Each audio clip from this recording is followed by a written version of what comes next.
Olá, boa tarde, sejam todos bem-vindos.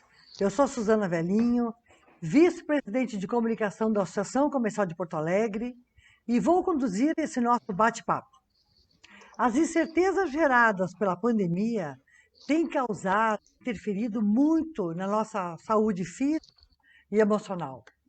Preocupações com familiares e questões financeiras estão dominando nossos pensamentos. E isso tem causado o aumento de atendimentos a pacientes com problemas cardíacos e outras doenças também. Essa constatação não é minha, e sim de um dos nossos convidados, o cardiologista Dr. Fernando Lucchesi, que nos contará outras percepções em tempos de pandemia. E para compor o nosso bate-papo, convidamos também o jornalista e comunicador Renato Martins, que falará sobre o poder da notícia e da comunicação positiva. Em nome da CPA, agradeço imensamente a participação de vocês conosco aqui. Depois dessas referências iniciais, acredito que o nosso encontro será cheio de energia positiva.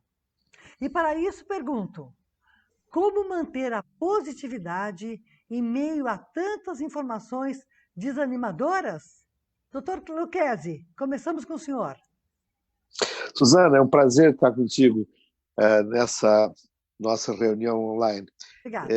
Pensar positivo é o melhor remédio. E eu diria que é quase uma vacina, porque quem pensa positivo já evita automaticamente uma série de agressões à nossa saúde. O pensamento positivo, ele transforma o ser humano. Agora nós estamos tendo uma enxurrada de informações negativas. Os programas de televisão viraram verdadeiras funerárias. A gente está vendo continuamente covas abertas, coisas do Arco da Velha, mortalidade, etc. E aí me surpreende um pouco porque, por exemplo, nós estamos com 50 mil mortes, um pouco mais no Brasil. Morrem por ano no Brasil 750 mil cardiopatas com problema cardíaco que ninguém fala nada. São 750 mil, ninguém fala nada. Então, eu acho, viu, que nós estamos vendo essa medalha pelo lado errado, pelo lado negativo. Eu diria que o pessimista vê dificuldades em cada oportunidade, enquanto que o otimista vê oportunidade em cada dificuldade. Nós estamos tendo uma oportunidade agora. Primeiro, uma oportunidade de voltar para dentro de casa. Que coisa espetacular curtir a tua casa, curtir a tua família. Isso é uma coisa que não existia. 3 meses atrás era uma corrida. Hoje nós estamos curtindo. Eu vi como uma oportunidade fantástica arrumar minha vida, arrumar meu gabinete. Saiu uma tonelada de papéis desnecessários aqui. Eu deixei a minha vida muito mais leve com essa pandemia. Eu estou vivendo melhor na pandemia. Isso é uma coisa que me surpreende. Eu não pensei que eu pudesse ter esse tipo de reação. E outra coisa, aprendi a me comunicar com gente. O Ricardo, por exemplo, que eu não vejo há tempo, estou aqui me comunicando com ele. Veja, estou me comunicando contigo, Suzana, que também fazia tempo que a gente não se via. É muito mais fácil hoje a gente se comunicar do que antes. Eu estou fazendo reuniões, coisa que eu nunca imaginei, por tal de Zoom, reuniões fantásticas, administrativas, com um resultado muito melhor do que as reuniões presenciais, que eu perdi tanto tempo na minha vida, e que daqui por diante vai ser só de Zoom. Não tem conversa, porque no Zoom cada um fala o que tem que falar, e só. E não fica dando palpite para os outros, porque é um por vez, essa coisa toda. Nós estamos aprendendo a conviver com grupos, às vezes, heterogêneos. Eu tenho participado de algumas lives absolutamente fantásticas. Acho que eu estou curtindo a pandemia. Claro, temos que ter uma série de cuidados. Os cuidados são esses, são muito fáceis. Então, esses dias, aliás, foi muito engraçado, que me entrevistaram numa rádio aqui de Porto Alegre, e eu dizia, só não quero falar sobre o vírus. Aí eles não conseguiram se segurar e me perguntaram sobre o vírus. Olha, eu não vou falar sobre o vírus porque os técnicos e expertos em vírus hoje são os jornalistas, os prefeitos, os governadores. E eu vou te contar, eu estou tão confuso com tanta informação que tudo que eu sabia de vírus agora está sendo contestado. Então, eu acho que nós temos que procurar manter esse pensamento positivo, porque essa é a melhor vacina contra o coronavírus. Pois é, agora o senhor deixou uma deixa boa aqui para o Renato. Renato, é possível nós nos blindarmos diante de tantas notícias veiculadas pelos meios de comunicação, pelas redes sociais, e termos pensamento positivo, Renato? Bom, primeiramente, boa tarde. Suzana, prazer te rever aí. Obrigado pelo convite da associação. Um abraço a todos aí da associação, que a gente estava preparado, inclusive, para fazer um grande evento em março. É verdade. Né? Faremos. E aí eu ia ser o primeiro palestrante do ano e aí caímos, mas não tem problema. Um abraço ao doutor Lucchesi também, prazer em revê-lo. Olha, gente, primeiro eu quero dizer que eu concordo plenamente com o doutor Lucchesi que essa pandemia, por um lado, ela tem uma série de aprendizados e deixa a gente numa situação muito melhor. Faxina é uma coisa também que aconteceu muito aqui em casa, que saiu de lixo, toneladas de papel, documentos que a gente olha e chega à conclusão que não precisa. Então a pandemia está nos ensinando, né, a ser mais seletivos, né, a sermos mais sintéticos, mais resumidos, mais organizados também, né, limpando da frente o que precisa e, ao mesmo tempo, reencontrando coisas bacanas. Porque daqui a pouco você pega um álbum de fotografias que não via há muito tempo, você encontra uma coisa que merece um lugar melhor na sua casa, né? Daqui a pouco tem lá um diploma, um quadro, uma pintura, né? Eu redescobri, por exemplo, pinturas do meu pai, que estavam guardadas, desenhos do meu irmão, os dois já falecidos. Imagina que presente isso, né? Um presente emocional, né, para a família nessa pandemia. Eu sou o cara que enxergo sempre o copo mais cheio do que vazio, né? Se tem a metade aqui, ó, eu enxergo essa metadezinha cheia. Isso não é balela. Quem me conhece sabe que eu sou naturalmente um cara otimista. Então, eu sempre penso muito positivo. E é claro que nesta pandemia tem gente pobre que não tem como fazer distanciamento social, tem criança pobre que não tem internet para fazer, para aprender, né, os conteúdos da escola. A escola pública não está conseguindo acompanhar a escola privada. A gente sabe que tem todas essas mazelas e essas distâncias. Mas tem, sim, esse lado bom, esse aprendizado de usar melhor o home office, de fazer reuniões mais produtivas. Concordo com o doutor Lucchesi que a gente faz reunião presencial, toma café, conta da vida, perde muito tempo. É bom também, mas a gente também perde muito tempo com as reuniões presenciais. A gente está conseguindo fazer muito mais reunião, né? E está conseguindo ser muito mais produtivo. Eu, por exemplo, tinha 6 cursos presenciais, os 6 caíram, né? E foram transformados em online. E, graças a Deus, demoraram um pouco, mas estão começando a acontecer. Comecei o primeiro agora essa semana, com 15 alunos lá de Caxias, da UFSC, ou seja, a gente não tem quase nenhuma perda em termos de aproveitamento, pelo menos nas coisas, né, que a gente investe, e no meu caso, que é a educação, que é jornalismo, que é a comunicação, consegui, assim, transformar quase que 90% do que se fazia. Essa pergunta da blindagem, Suzana, é o que mais as pessoas querem saber, é o que mais me fazem. Nós, na Rede Atitude Positiva, crescemos muito de audiência por causa disso, que as pessoas querem consumir. No primeiro momento, lá em março, as pessoas até correram para informação dos telejornais, das rádios, dos jornais, mas houve, eu acho que 2 semanas depois, uma saturação, pela minha experiência própria, assim, de pessoas, parentes, amigos. No final de março, estava todo mundo enlouquecido, não aguentava mais a contagem de mortos, a vacina, se ela vem ou se ela não vem, a cloriquina, se funciona ou se não funciona. Aquilo começou a intoxicar as pessoas. E aí veio o fake news, né? Aí veio uma grande briga ideológica no país, que já tinha, mas ela se acirrou. Então, houve uma saturação. E aí, a necessidade das pessoas se blindar no dia a dia das notícias ruins. Eu vou responder assim, de uma forma muito prática.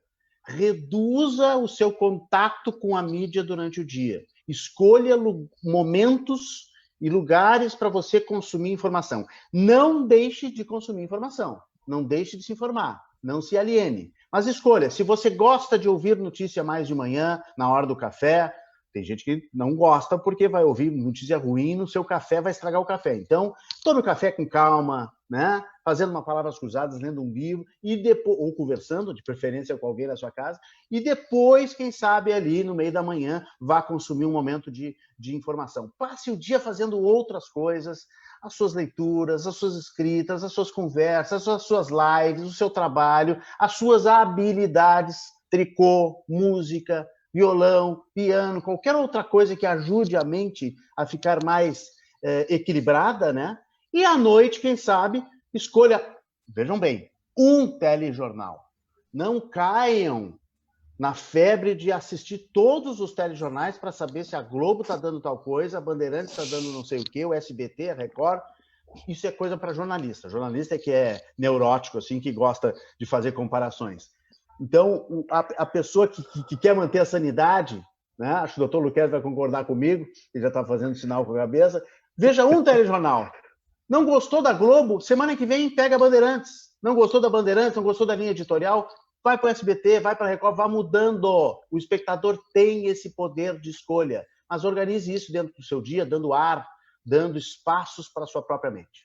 Doutor Luquezzi, o senhor, como cardiologista, tem sentido no seu consultório aumentos de problemas cardíacos? Bom, Suzana, houve esse fenômeno se repetiu em todo o mundo. Primeiro, sumiram-se os pacientes, sumiram-se os infartos. Nós tivemos uma live da Sociedade Brasileira de Cardiologia, que o título era Onde estão os infartados? Que não tinha ninguém. Simplesmente os hospitais esvaziaram, as pessoas ficaram com medo de chegar aos hospitais e não se ouviu falar mais em doença cardíaca. Teve momentos complicados, porque os hospitais sentiram essa evasão. A Santa Casa de Porto Alegre, por exemplo, sempre tem um índice de ocupação de 90 e tantos por cento, hoje está com 60%. E já depois de retomando, o mês de maio já foi uma retomada. Mas a coisa mais impressionante que ocorreu em Nova York. Em Nova York houve, depois do pico da pandemia, o pico dos infartos. E aí começaram a voltar os pacientes, e eles voltam em enxurrada. Por quê? Eles sentiam antes os sintomas, estavam em casa com medo de ir ao hospital, então fizeram aquela administração caseira de uma doença grave. E eu costumo dizer, uma administração extremamente perigosa, porque a mortalidade do vírus tem sido 0,7%, 0,8%, enquanto que a mortalidade do infarto é mais do que 15%. Puxa. E ninguém fez esse cálculo. Ninguém fez esse cálculo. Todo mundo já se posicionou. Não vou para o hospital porque eu posso pegar esse diabo desse vírus. Bom, agora, segunda quinzena de maio, começou a enxurrada dos infartos. As pessoas voltando porque deixaram de tratar suas doenças antes. Então, o que aconteceu? Por exemplo, nós na Santa Casa, em média, fazemos tratamento, porque o infarto hoje se trata com um catéter, Renato. Não precisa, não tem mais aquela história de caldo de galinha e repouso.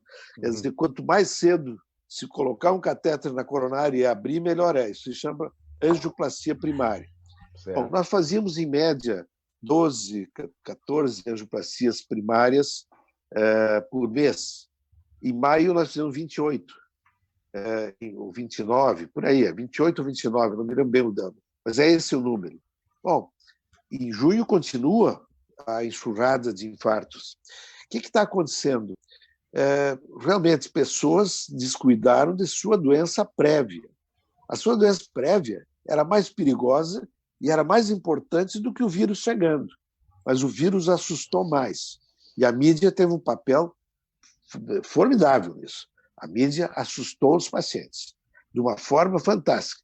E não foi só para obter resultados no confinamento, na reclusão, no distanciamento social. Aí foi um pouco assim de valorização da tragédia. O ser humano ele gosta de valorizar tragédias. Então, mas a tragédia distante da gente, lá no Japão, um terremoto, nos atinge pouco. Quando a tragédia está em torno da gente, aí nos atinge muito, e aí entra o estresse individual. Isto, os consultórios se esvaziaram e agora estão voltando, e os pacientes que estão voltando são seguramente mais graves do que os anteriores. Hoje, os pacientes que estão dentro do hospital são pacientes mais graves. Então, não tem dúvida, eu desde o início me manifestei sempre dizendo, tudo bem, respeitem as regras da pandemia, mas não esqueçam sua doença prévia, continuem tratando. E tem barbaridades acontecendo. Por exemplo, um paciente meu, Ricardo, imagina, um sujeito, um empresário do interior, ouve falar, um cara diferenciado, que os hipertensos eram do grupo de risco. E não sei que mecanismo cerebral ele fez, que então melhor era suspender o tratamento da hipertensão, suspender o medicamento. Eu não estou brincando. Ele suspendeu os antihipertensivos porque ele achava que também o antihipertensivo poderia ter uma interação com o coronavírus. Bom, aí quando depois eu corrigi isso, ele olhou para mim e disse, mas que barbaridade, como é que eu fui pensar nisso? Muita gente boa fez isso, deixou de tratar suas doenças em função de um inimigo invisível que passava a chegar. Agora, progressivamente, volta. Nós estamos de volta fazendo cirurgias cardíacas, fazendo cirurgias pediátricas, cirurgias de adultos, nós estamos de volta tratando doentes de internação e também estamos de volta tratando doentes em consultório. Mas ainda existe muito receio das pessoas e muito ainda, vamos dizer assim, evitar demais o tratamento da sua doença prévia. Não esqueça, a doença prévia é mais importante que o vírus. Renato, o que é exatamente uma notícia positiva? É interessante que, quando o Dr. Lucchesi fala que a mídia teve uma contribuição para esse sensacionalismo, para esse catastrofismo, a gente fala muito sobre isso aqui na Rede Atitude Positiva. A quantidade de notícia ruim que a gente recebe gera nas pessoas um sentimento, uma sensação de catastrofismo, que parece que está tudo ruindo à volta. Ou seja, tem coisa ruim, certo? Acontecendo, mas também tem coisa boa.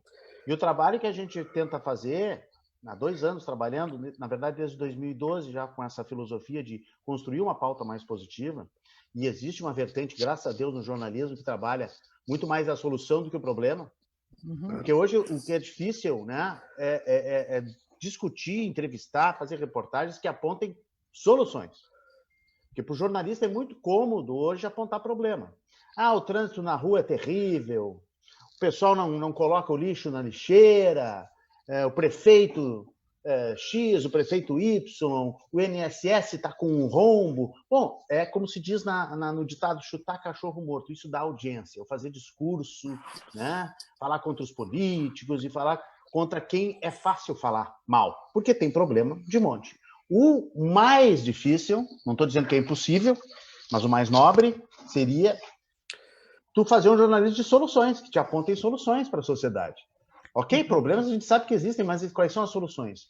A notícia positiva, respondendo a tua pergunta, Suzana, é a notícia que aponta soluções. É a notícia que traz utilidade para a sociedade, que traz algum fim, que traz algum objetivo. Então, se o Dr. Lucchesi lá descobrir uma nova forma de angioplastia, sei lá, alguma coisa que seja mais rápida, que seja mais eficiente, isto será uma notícia boa. A medicina e a tecnologia estão dando notícias boas nos últimos 50 anos de uma forma absurda. E tem uma pesquisa que indica que nos próximos 5 anos dará mais ou menos a mesma quantidade de inovação e de notícia boa, né, do que deu nos últimos 50 anos. A ciência, a tecnologia, a pesquisa, as universidades, a educação, a gente está vendo nessa pandemia o que as universidades estão produzindo de informação. Eu estou participando de uma pesquisa do impacto da Covid nos mercados. Né? O meu mercado é o mercado da rádio e da televisão. Eu estou fazendo isso para a Fevari como voluntário. Então, as universidades não estão paradas, elas estão radiografando, elas estão retratando, elas estão pesquisando, buscando as soluções. Isso é maravilhoso, é sensacional. E tem notícia boa em tudo que é lugar. Tem notícia boa na cultura, tem notícia boa na política, por incrível que pareça, tem. Daqui a pouco a gente pinça lá um projeto de lei bacana, construtivo, uma ideia de gestão pública ou gestão privada que possam inspirar outras gestões. Eu acho que isso é fundamental, isso é uma notícia boa. A gente faz bem uma distinção da notícia boa da notícia fofinha, tá? Que o americano chama de fluffy news. E aquela notícia para encerrar a telejornal, a Dona Maria tem 37 gatos e cuida deles todos os dias e passa pela vizinhança recolhendo a ração. Também é boa, tá? Ela acalenta o coração, deixa a gente feliz, termina o telejornal lá em alto astral. Isso também é legal, mas não é isso que a gente procura fazer no dia a dia. A gente procura uma notícia muito mais profunda, muito mais consistente, muito mais transformadora. Notícia boa é a notícia construtiva que vai ajudar a transformar a sociedade. Nós, jornalistas, Suzana, a gente se formou em comunicação social, não é verdade? Esse é o nome do nosso curso, né? Isso. E a gente hoje esquece o social. A gente quer ser muito comunicador. A gente quer aparecer na televisão, a gente quer escrever, quer falar no microfone, e a gente esquece a palavrinha social. A gente esquece aquilo que a gente tem, aquela parcela que a gente tem que devolver para a sociedade como comunicador, como curador, como repórter, como investigador, para devolver para a sociedade uma parcela desse nosso trabalho. E eu acho que é isso que a gente tem que fazer para tentar transformar a sociedade. Doutor Lucchesi, o Renato há pouquinho falou sobre quais os mecanismos que se tem para nos blindarmos das notícias negativas, evitando tanto o telejornal, coisas do gênero. O que o senhor, como médico, poderia nos sugerir? Bom, o Ricardo foi... Desligar tudo. Não, o Renato foi muito bem. O senhor está fazendo uma grande homenagem ao meu irmão. Muita gente confunde o Ricardo, já falecido. O Ricardo mas falecido, eu conheci. Não, o Renato foi muito bem, porque ele foi muito preciso na informação de que nós temos que evitar as funerárias, funerária Globo, funerária SBT, tem que evitar as funerárias, isso não é bom para ninguém. Aliás, a única coisa boa que aconteceu, eu vi o contrário, já o comentário, velório com pouca gente. Quer dizer, ninguém está curtindo muito. Eu acho que é uma coisa boa. Eu acho que a morte é inevitável, mas vamos curtir a morte de uma forma maior sensibilidade, sentimento, e não de comemoração. Então, eu acho que eu uso o seguinte princípio, Renato. Eu vejo um jornal só por dia e procuro ver esse jornal bem cedo de manhã e não olho mais nada até à noite. À noite, eu confesso que eu tenho tido mais Netflix e mais programas de séries, etc. Aliás, nessa pandemia, eu vi uma série com 500 capítulos. Terminei ontem à noite. E está maravilhoso, porque são quase 500, não são 500 horas, mas são umas 300 horas que eu deixei de ver Jornal Nacional. E deixei de ver coisas absolutamente ridículas que são levantadas. Olha, eu estou interessado se o presidente está usando máscara ou não. Isso aqui é um problema. Ah, pois é, mas isso é um exemplo. Cumpra a sua meta, use a sua máscara, lave a sua mão, use o seu gel. Mas não vamos fazer disso uma questão nacional. O Renato colocou muito bem a questão da ideologização do vírus. Você não tem como isso, ou do tratamento, nunca tinha visto isso. Brigar por causa de um tratamento, que, além de tudo, não tem uma confirmação, mas já tem dois grupos, um a favor e um contra. Puxa, isso está sendo muito difícil para nós médicos absorver.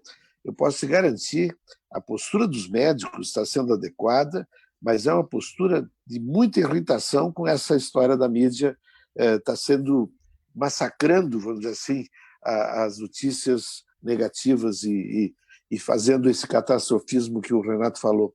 Uma coisa que eu gostaria de colocar também é a questão da visão positiva e da visão de grupo.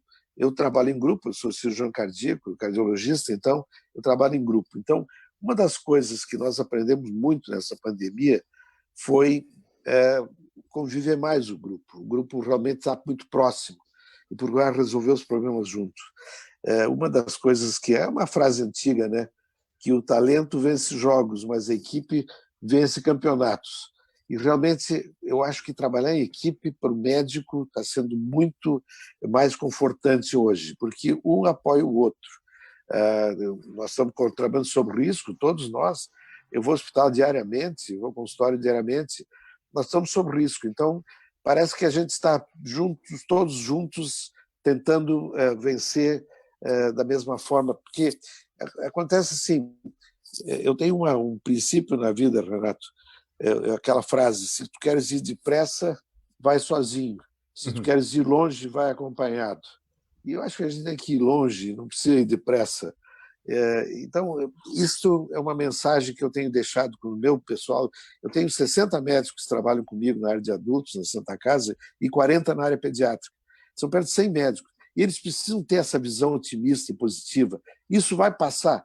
Vamos continuar cuidando desses pacientes, vamos acertar a nossa vida, vamos reduzir os custos do nosso atendimento, porque o nosso hospital está sofrendo.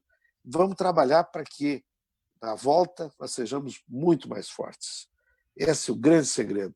Nós vamos voltar depois dessa pandemia com uma força incrível. Melhor cuidado na gestão dos nossos atos médicos, mais cuidados na própria esterilização, na própria prevenção da infecção, porque nós todos estamos vivendo isso diariamente e toda a área médica está crescendo com isso, sem a menor dúvida. Depois vai ser muito melhor. O Renato toca num ponto com o qual eu concordo perfeitamente, integralmente com ele, na condição de comunicadora também, de profissional da área de comunicação. É maluco pensar que nós, profissionais da área de comunicação, esqueçamos a nossa responsabilidade no repasse da qualidade da informação. Hoje, se tem alguma coisa que me aflige diretamente, e daí eu amplio um pouco mais a minha visão, não só como cidadã, e sim como profissional dessa área, é o fato de que uma notícia ela pode perturbar em muito a vida de uma pessoa. E não existe o contraponto, o equilíbrio entre o positivo e o negativo, é só o negativo. Parece, por vezes, que o negativo é aquele que vem de jornal, como nós dizemos seguidamente, né? Ou aumenta a audiência das TVs. Mas, no final, o malefício que ele causa é muito grande e muito, eu diria assim, eu acho que é de uma irresponsabilidade imensurável, né? Eu queria perguntar para vocês dois agora, fazer a mesma questão para vocês dois. O ser humano é fundamentalmente um ser social. O isolamento traz depressão? Traz o quê? Depressão. Depressão. Depressão. Doutor Luquezzi, por favor. Eu posso começar, Renato. Seguinte, Claro. Quando se falou, desde o início, e com o aprendizado feito na Itália, e principalmente nos Estados Unidos e Nova York, que o vírus traria 4 ondas. A primeira, o vírus em si, a segunda, a crise econômica, a terceira, a terceira onda seria o retorno das doenças prévias, infartos, etc. E a quarta onda seria a depressão, o estresse induzido na população. Eu não tenho dúvida que o confinamento causa depressão e aumenta a depressão. As pessoas que não conseguem conviver bem consigo mesmas, elas vão certamente sofrer muito mais. Porque tem gente que foge de si próprio o dia todo e vive em grupos e vive catando gente para poder sobreviver socialmente. Então, saber viver consigo mesmo e ter uma vida interior, uma elaboração de vida pessoal é extremamente importante. Tem pessoas que não vivem bem em casal. Então, o conflito entre casais nesse período é uma coisa absurdamente fantástica. Tem um amigo meu de São Paulo, que a esposa dele faz direito de família, e diz que ela está divorciando todo o pessoal do condomínio deles. Bom, essa história é uma história complicada. Quer dizer, quem não consegue viver bem com a sua mulher numa situação sem confinamento ou com o seu marido, vai ter mais dificuldades nesse período, inevitavelmente. Porém, também é um grande momento para uma grande reaproximação. Eu posso te garantir que eu aprendi coisas fantásticas, inclusive lavar louça e secar a louça. Dirigido pela minha mulher do lado, me corrigindo, dizendo, não é assim, olha, está sujo aqui. Tu sabe que é um negócio absolutamente fantástico. Eu achava que eu era tão importante, viu? Que eu operava coração, aquela coisa toda. Aquele ato de lavar a louça tem uma importância. Aquele ato te transforma em ser humano melhor. E do lado da tua mulher, que está tendo as mesmas dificuldades que tu. Eu acho que esse confinamento, para o meu casamento, está sendo maravilhoso. Agora, evidentemente, tem gente que tem mais dificuldades nisso. Depressão é, sem dúvida, um momento gerado dentro de cada um de nós. Não é que a gente possa escolher, porque ela é uma doença como as outras que pode surgir sem a gente influir nela. Mas uma depressão hoje, no confinamento, pós-confinamento, tem muito a ver com as experiências passadas. Nós não vamos ficar deprimidos de repente, vivemos bem com a vida 50 anos e de repente nos deprimimos. Não. Nós vamos ser as pessoas que nós éramos antes, com qualidades ou com alguns defeitos. E a depressão é um defeito, certamente, do nosso sistema de saúde, e a permissão da escalada da depressão, eu acho que é uma má ideia. Nós temos que lutar bravamente para ver os aspectos positivos desse período. Renato. É incrível, viu, Suzana? É incrível que a análise do Dr. Lucchesi ela é muito especial, muito objetiva e muito direta, exatamente no que a gente pensa e trabalha. Sabe que o jornalismo ele é tão negativo e tão pessimista, querendo encontrar audiência, porque isso é uma herança dos anos 70. Nos anos 70, nós tínhamos um Brasil fechado, da ditadura, que escondia suas mazelas. Nós tínhamos a tortura, nós tínhamos a censura, nós tínhamos uma série de coisas que tinham que ser descobertas e apontadas e denunciadas por quem? Pelo jornalismo, entre outros. O jornalismo tinha essa missão, o jornalista era aquele herói. O tempo passou e hoje nós todos somos heróis de nós mesmos. Nós todos temos uma rede de televisão, nós todos temos um jornal para escrever, nós temos todos um direito de opinar com as redes sociais. Ok, que eu concordo com o Humberto Eco que a rede social deu voz a 1 milhão de imbecis, também. Mas também deu voz a muitas pessoas inteligentes. Eu gosto de ler as opiniões dos meus amigos, os pensamentos dos meus amigos, de um pensamento, às vezes, comum, bacana, de outras coisas que não só o que se trata no noticiário. E a TV, o jornal, as grandes emissoras já se deram conta disso. Se deram conta que estão perdendo para a internet. A internet hoje manda. A internet, às vezes, pode escolher o assunto do dia. Se o Renato Gaúcho joga futebol lá na praia, a internet, ao meio-dia, já está apontando que ele é o assunto do dia. E os jornais são pautados em cima disso. Então, as ordens se invertem, né? Então, o raciocínio que eu queria fazer é que hoje o jornalista pode se dar o luxo de trabalhar assuntos mais nobres. Ele não precisa ser o herói, o investigador, o apontador somente das notícias ruins. E vejam bem, eu não estou falando em se alienar, em deixar de dar a notícia ruim. Nós temos que noticiar. O avião caiu, temos que noticiar que o avião caiu. Mas nós não precisamos colocar um repórter no aeroporto entrevistando os parentes. E aí, qual é a sua dor nesse momento, senhora? Que a senhora perdeu o filho, perdeu o marido, perdeu não sei o quê. O que a senhora vai contribuir? Perfeito. O que essa senhora vai contribuir no microfone dizendo que, sim, eu estou triste, claro. Mas é óbvio, né? Quando o Ricardo Boechat morreu naquele acidente terrível de helicóptero, é óbvio que a gente precisava acompanhar as notícias, as informações. Mas eu abri um site que dizia assim, veja outros jornalistas que morreram tragicamente. Gente, para que fazer isso? Qual é o sentido de criar uma reportagem com um ranking de acidentes antigos? O Kiko Junqueira, aquele ator também que morreu no Rio de Janeiro batendo numa árvore, na mesma hora já tinha, veja o ranking de outros artistas de novelas que morreram tragicamente. Isso é a catastrofização. Isso é a carnavalização da notícia. Isso não precisa. Isso só revive emoção negativa. Tu vais reviver aqueles velórios. Né? É mesmo, fulano também morreu assim. O que isso te traz de bem? Né? Isso não traz absolutamente nada de positivo para a tua vida, emocionalmente falando, de forma física, saúde física também não traz nada, aliás, só traz coisa ruim, né? Mentalmente também, só te desestabiliza. Por que a gente não faz isso para um lado bom?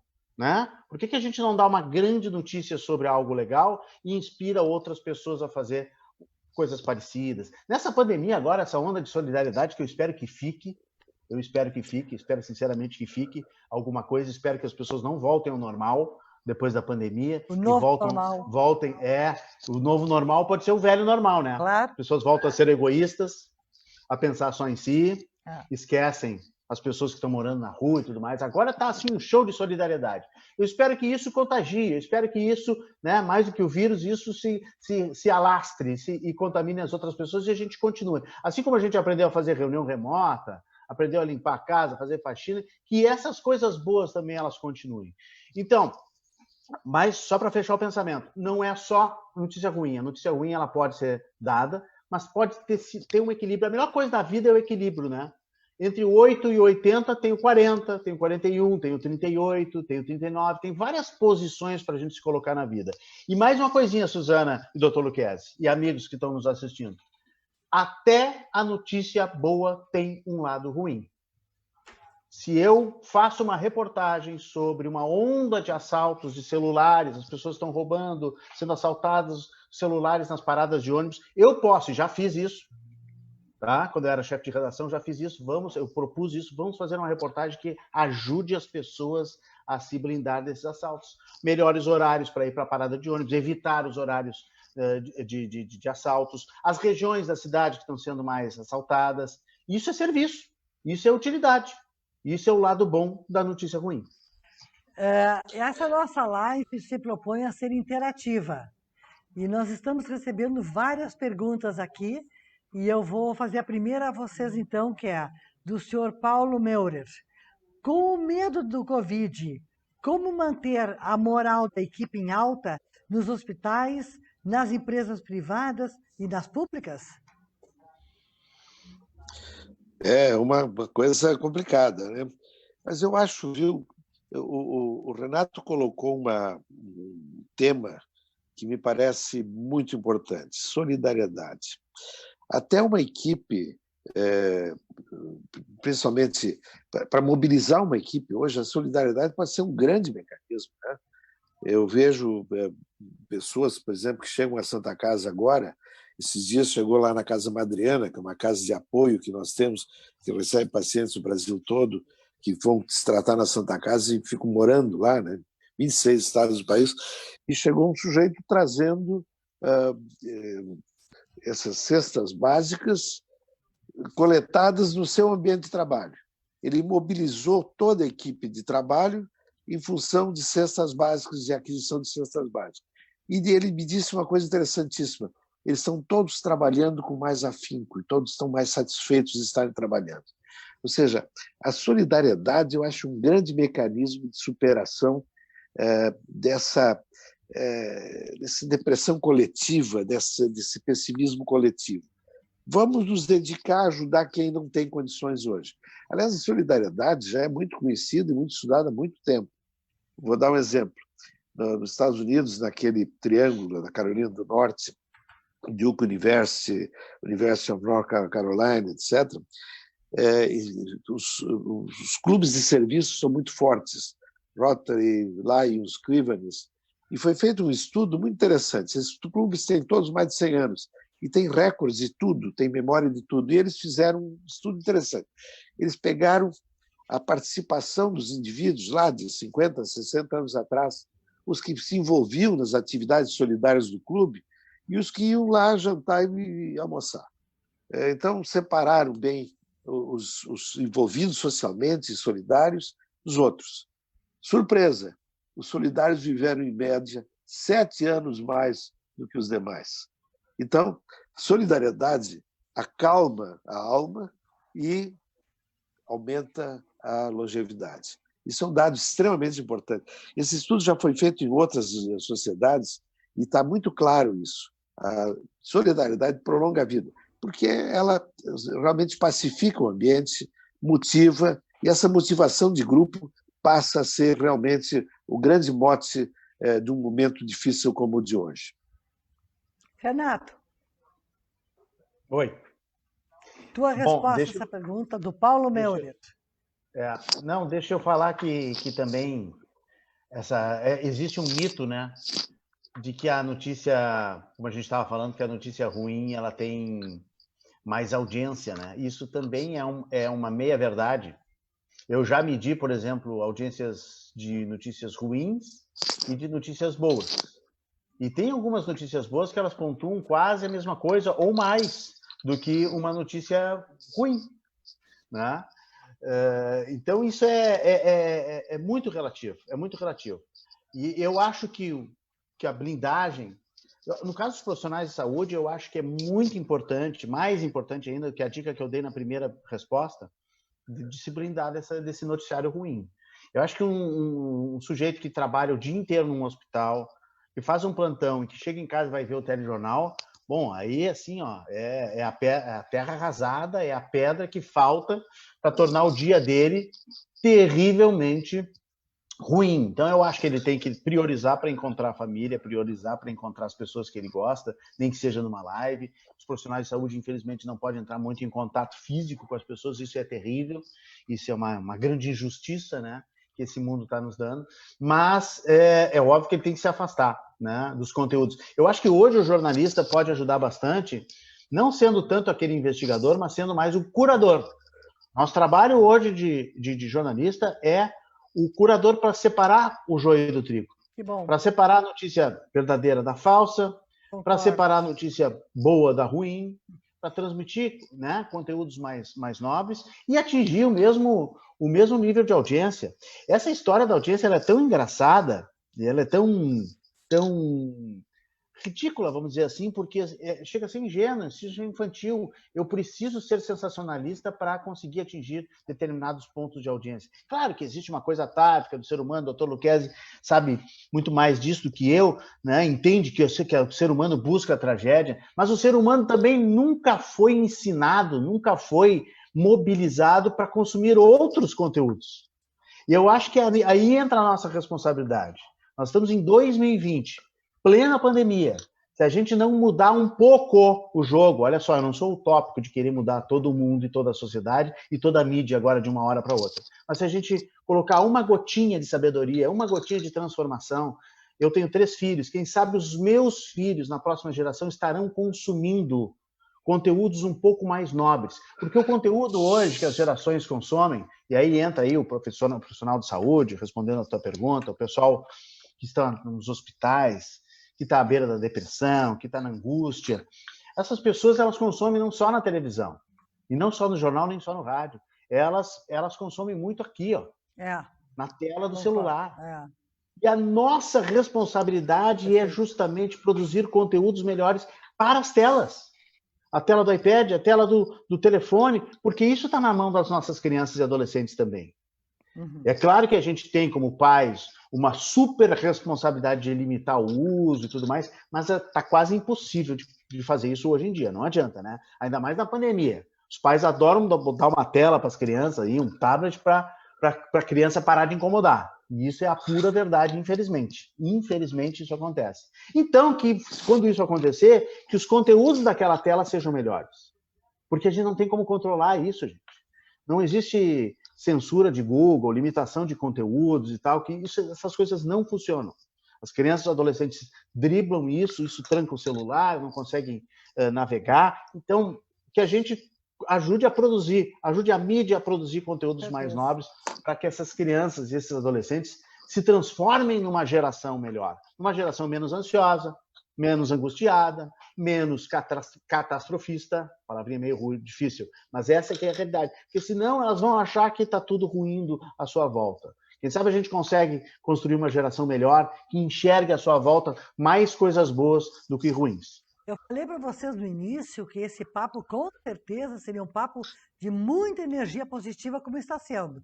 E as perguntas estão chegando e nós estamos no momento, nos encaminhando para o final, mas eu gostaria de atender a todos aos nossos telespectadores, não é a palavra certa, mas as pessoas que estão nos assistindo. Então, para o Dr. Lucchesi, qual é a dose deste remédio para vivermos mais alegres e felizes? Uma pergunta da Marília. Qual é a dose desse remédio? É interessante. A doutora Becca Levy, que é uma neuropsicóloga da Universidade de Yale, eu acho que respondeu essa pergunta. Ela fez um estudo durante 40 anos do mesmo grupo de pessoas. Ela reunia a cada 3 anos os mesmos pacientes, e fazia a mesma pergunta. Quando você se aposentar, quando você tiver menos atividade, você vai perder a sua importância? Você vai deixar de ser importante na sociedade? Bom, aí foi uma coisa interessantíssima, porque as atitudes foram mudando ao longo do tempo, mas as pessoas que foram otimistas, que disseram, não, aí eu tenho uma segunda chance, eu vou reconstruir minha vida depois da aposentadoria fazendo as coisas que eu gosto. O outro diz, não, eu tenho ainda muitos planos na minha profissão. Os que responderam positivamente essa pergunta viveram mais do que os outros. Isso foi comparado, inclusive, com abandono do hábito de fumar, exercício físico, controle de doenças, etc. Eles compararam as diferenças da atitude positiva na vida com a atitude de prevenção de doenças. E foi mais forte na longevidade, na busca da sobrevida de mais longo prazo, a atitude positiva. Então, a dose é ilimitada. Essa dose de otimismo é ilimitada. Não tem contraindicação. Sem contraindicação. Esse é um remédio sem contraindicação. E é como eu dizia no início, ele vira uma vacina, porque ele te blinda de toda a atividade negativa ao teu redor. É uma forma de te blindar. Então, respondendo para essa pergunta, eu diria, a dose desse remédio é ilimitada e ela é disponível, porque ela está dentro de cada um de nós. Nós não precisamos ir para a farmácia. Esse remédio está disponível, está na nossa mão. Que maravilha. Renato, o Felipe pergunta, quem sofre mais nesse período, o otimista ou o pessimista? Tranquilamente que o pessimista, né? Porque, como disse o doutor Luquezzi, as pessoas que já têm alguma coisa ruim, né? Alguma semente de ou depressão, angústia, ou de relacionamentos complicados, as pessoas que não conseguem ficar consigo mesmas, né? Nesta pandemia, nessa quarentena, estão sofrendo horrivelmente. As pessoas que conseguem... As pessoas que precisam... Eu tenho alguns amigos, alguns conhecidos que dizem assim, eu preciso dar uma voltinha, eu preciso espairecer. Eu não aguento mais, eu não consigo ficar no distanciamento controlado, não consigo ficar em casa, eu preciso dar uma chegada no escritório.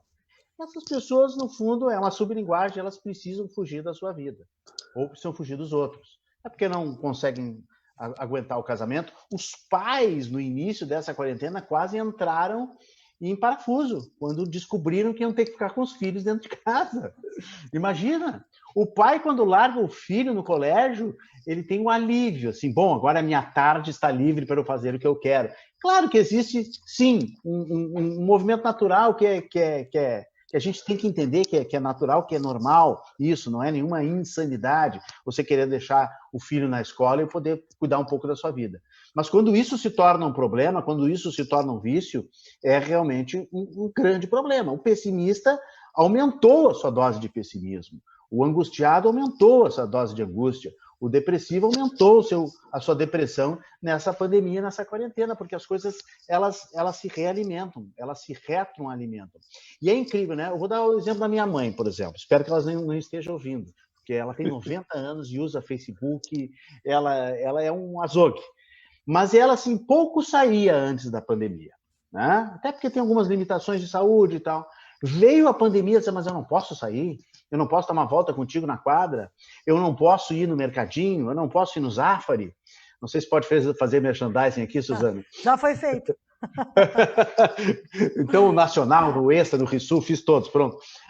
E aí, quando o momento em que você... Isso acho que do ser humano, doutor Luquezzi me confirma. O momento que você diz que a pessoa não pode sair, aí é que ela quer... vem. Aí surge a necessidade. Impressionante, né? Doutor Luquezzi, tem uma pergunta que é provocativa ao senhor aqui, mas nós precisamos, estamos esperando pela sua resposta. O publicitário Caco Keller pergunta, na opinião do senhor, quem deveria tomar esse remédio de otimismo, o prefeito ou o governador? Caco, olha, o Caco é meu velho amigo e certamente ele está querendo me botar numa fria que eu não vou entrar. Agora, as atitudes são muito individuais. É impressionante como cada um reage a uma situação dessas de risco com suas experiências passadas e sua personalidade, sua forma de ser, né? E o pior é que também tem toda uma mídia em torno, tem todo um preparo de uma eleição que vem daqui a pouco, e essas coisas contaminam muito o processo de condução da sociedade. Isso é muito complicado. Eu preferiria que ninguém fosse candidato à nova eleição, que todo mundo estivesse só pensando no benefício que o povo pode ter com as suas atitudes pessoais. É muito complicado. Eu vejo assim a onda de protestos contra o confinamento, contra o lockout, contra o fechamento de lojas, etc. E isso gera, inclusive, um conflito, porque a gente mesmo não sabe se isso está certo ou errado. Veja o que aconteceu. Aqui no Rio Grande, nós tínhamos fechado completamente o Rio Grande já a partir de início de março, metade de março, abril. Bom, eu dizia para todo mundo, terminou a pandemia. Aqui a epidemia terminou porque não tem circulação de vírus. Bom, me enganei redondamente. O vírus estava aí e começou a circular. E agora nós estamos todos correndo, nossas UTIs da Santa Casa estão começando, nós estamos disponibilizando mais leitos para ajudar no sistema de saúde, nós não éramos hospital de referência, mas estamos terminando tendo que suprir em número de leitos de UTI, porque os hospitais de referência já estão chegando no teto.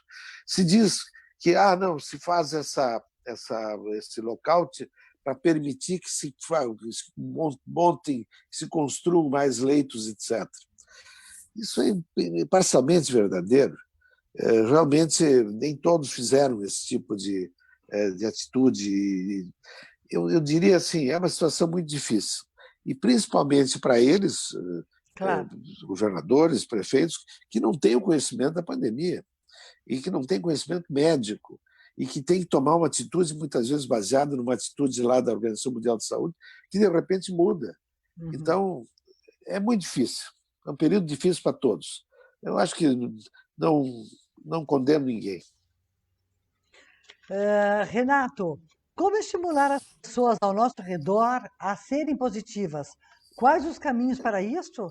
Quem pergunta isso é a nossa jornalista Charize. Querida Chariz, eu acho que a melhor coisa que tem, pelo menos a gente já está fazendo isso, é falando sobre coisas boas. Essa live aqui eu tenho certeza que ela inspira, que ela contagia outras pessoas, né, a fazerem o mesmo. As pessoas pelo menos vão refletir um pouco. Será que a minha vida não está muito pessimista? Será que eu não estou sendo muito pessimista? Não estou sendo muito para baixo? Eu acho que, de alguma forma, o que a gente está fazendo contribui, né, contribui para uma sociedade melhor, contribui para um mecanismo, né, de otimismo das pessoas. Então, eu acho que uma outra coisa também muito prática, viu, gente? É a postura otimista, a postura positiva no dia a dia, a postura fisicamente otimista, né? O sorriso, por exemplo. Shakespeare dizia que o sorriso abria portas, derrubava castelos, conquistava reinos, né? Muito mais do que a mão do homem, do que a guerra, do que a arma. O sorriso hoje é uma grande arma. E um amigo meu, filósofo, que hoje mora, é um especialista em tecnologia, mas ele dá umas palestras bem bacanas, assim, de autoestima, né? Um pouco espiritualizadas e tal, pelo mundo. Ele mora na Índia hoje, em Pune, na Índia. Mas ele diz, sorria, mesmo que seja um pouco fingido, mesmo que seja um pouco forçado. Um dia você vai aprender a sorrir de verdade. Muito boa. Muito boa, Renato. Gostei. Gostei. Estamos tendo aqui grandes lições de vida. Doutor Lucchesi, tem uma provocativa para o senhor aqui também, uma outra. Nós já estamos nos encaminhando realmente para o final, mas vamos lá.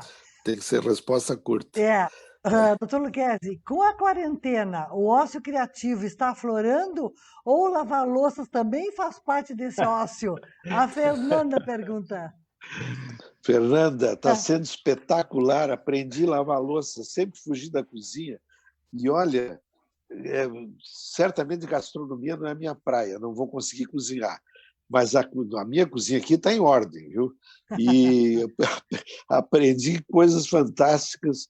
Por exemplo, assistir séries de mão dada com a tua mulher. Olha, são 300 e tantas horas dessa série Resurrection, que eu estava citando antes, uma série turca, espetacular, história da Turquia. Foram 300 horas, pelo menos, porque são 500 episódios de 40 minutos. Bom, eu vou dizer uma coisa para vocês. É espetacular. Eu acho que o meu aprendizado está sendo maravilhoso e eu estou gostando muito dessa pandemia. eu queria pedir a vocês dois que, de forma rápida, vocês nos dissessem, ou melhor, dessem uma mensagem positiva a todos que estamos participando dessa live com vocês. Por favor, Renato, primeiro. Bom, para fechar, então, agradecendo ao convite mais uma vez, por esse momento aí de troca de experiências, de ideias, rever o Dr. Luquezzi, a Suzana, a todos aí da associação, muito obrigado pelo convite. E dizer que eu acho que a chave de tudo é se cercar de conteúdos positivos, né? Deixar-se infiltrar e se estimular por conteúdos positivos. Seja uma série turca, né? Seja o True Detectives, que eu estou revendo, que eu não tinha gostado, mas eu comecei a rever, dei uma segunda chance e a série está sendo sensacional. Primeira temporada é maravilhosa, a segunda já não é tanto, já estou na terceira, que retoma a qualidade da primeira série. Filmes espanhóis e argentinos são os meus preferidos, estou vendo vários nesta quarentena. Os livros, né? As mudanças na casa, as pessoas positivas, se cerque de pessoas positivas, elimine do seu Facebook, do seu dia a dia, dê um tempo, corte. O Facebook tem um mecanismo lá que não é cortar amizade. O Soneca. É a soneca, é dar um tempo. Dá um tempo. Então, não precisa romper a amizade, senão vai dar problema e tal, né? Mas dá uma soneca nas pessoas que são negativas, dá uma soneca nessas pessoas pessimistas. A mesma coisa que eu disse de fazer com os noticiários, faça também com as pessoas, com esses conteúdos, se cerque de emoções positivas, né? Porque senão, daqui a pouco você pode cair nesse vácuo, nesse breu, nesse poço do negativismo e do catastrofismo. É muito arriscado que a gente acabe entrando nele, caindo nele, por força do ambiente. O Robert Sternberg, que é um psicólogo que estudou muito a criatividade, né? Estou estudando ele muito no mestrado lá de indústria criativa que a gente está fazendo. Ele diz que uma das dimensões da criatividade é o ambiente. Ela pode completamente censurar o homem, né? E ele deixar de ser criativo, deixar de ser expansivo, deixar de ser positivo por causa do ambiente, né? Se aqui vocês me deixassem constrangido nesta live, eu poderia não expressar tudo que eu quero expressar, a minha inteligência, a minha criatividade, o meu talento, as coisas boas que eu tenho para passar para as outras pessoas. Como o ambiente é extremamente favorável, a gente aqui, né, transborda positividade, transborda energia positiva, transborda otimismo e criatividade. O ambiente, nesse momento, é muito importante. Doutor Luquezzi. Bom, eu quero deixar aqui o meu agradecimento também à Suzana, à Associação Comercial, ao meu presidente, querido amigo Paulo Pereira, a todos, e simplesmente dizer a vocês o seguinte: vacinem-se contra o mau humor, vacinem-se contra a depressão, vacinem-se contra o pessimismo, sejam flexíveis com as pessoas que estão ao seu redor, aceitem as pessoas como são, e procura, principalmente, se aceitem a si próprios, aceitem os seus defeitos, procurando vê-los de uma forma mais branda e procurando resolver suas dificuldades. E aquilo que eu falei no início, o pessimista vê dificuldades em cada oportunidade e o otimista vê oportunidade em cada dificuldade. E então, essa é a minha mensagem. Olhem para frente, olhem para cima. Obrigado, Suzana. Renato, obrigado pela aula, Renato. Obrigado, senhor. Obrigado. Obrigado, senhor. Em nome da Associação Comercial de Porto Alegre, Agradeço muito a presença e a participação do Renato Martins, do Dr. Lucchesi conosco nessa tarde de hoje. A CPA, tão preocupada quanto com os seus CNPJs, dos seus associados, também é preocupada com o CPF das pessoas que estão nos ouvindo. Fica uma mensagem clara aqui de que ser otimista ou pessimista é uma escolha de cada um de nós. As circunstâncias externas existem e sempre existirão. Nós não podemos nos pautar por essas condições externas. Vamos buscar no nosso interno a nossa sobrevivência e vamos fazer com que o nosso dia a dia tenha, por cada um de nós, a pesquisa do positivo, o olhar para o positivo, o carinho, a atenção, enfim. E vocês dois colocaram situações assim para nós muito importantes que dizem respeito exatamente ao fato de que talvez uma vida agitada não nos propicie muito tempo para nós pensarmos profundamente em nós mesmos. Pois agora esse tempo está aqui, está ao nosso dispor. Nós temos sim mais momentos de olharmos para o nosso interior e procurarmos fazer com que os nossos sonhos aconteçam de forma positiva, porque negativa nunca nós vamos conseguir ter uma ferramenta que possa nos permitir chegar aos sonhos. Então, eu queria agradecer mais uma vez e agradecer a todos que estiveram conosco, convidar a sempre estarem conosco, porque realmente é isso. A Associação Comercial de Porto Alegre, vocês são uma entidade absolutamente inserida no seu contexto. E quero deixar a seguinte mensagem: olhe para dentro, olhe para si, olhe para cima e vamos adiante. Boa tarde. Bom, Boa tarde. Obrigada a boa todos. tarde. Tchau. Obrigado. Tchau.